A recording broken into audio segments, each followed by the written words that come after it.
उपस्थित सम्मानीय सभापति आदरणीय शिक्षक मोर सहकर्मी वृंद आमर अति दशम श्रेणी छात्र छात्री आज जो विद्याकालीन संबोधन में समस्त तो बहुत किसी कहले मुझे स्वल्प मोर वक्तव्य रखुची खाली एति कहूची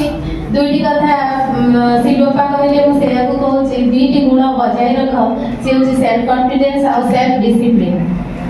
এই দুইটি को जदि तमे निजर व्रत रूपे पाड़ी नब हुए तो पाठ न होई पारे मु बारंबार क्लास रे कहछि जे जने डिग्री हासिल करिथिबो अथच जने सु मଣିଷ होई नथिबो तेरे सेते किछि लाभ नै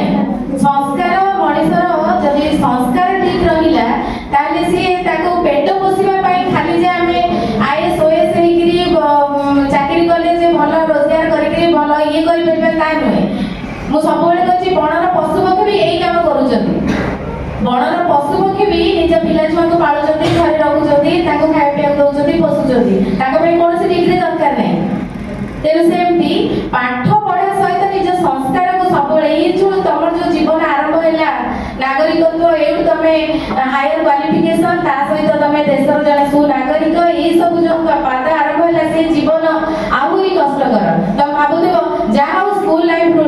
मिलला टेंशन फ्री एथर ना हमें आ टाइम रे आसीबू ना हमको डेरी हेले हमको शास्ति मिलिबो डेली हां पनिशमेंट दूर हो गेला किंतु लाइफ रे जो बड़ आगु जाउ जो तमे संसार भितरे बसिबो ई होचे आहुरी कष्टमय जीवन तेरो सेही एई जो गुण समस्त जो कथा गुनी को कहिले आ मुबे श्रेणी रे तमन को तमरी क्लास रे गोटे कथा कहि आस्तिली एबे जो समय तमरे जो एग्जाम 19 तारिख रे स्टार्ट होबा पर्यंत प्रत्येक दिन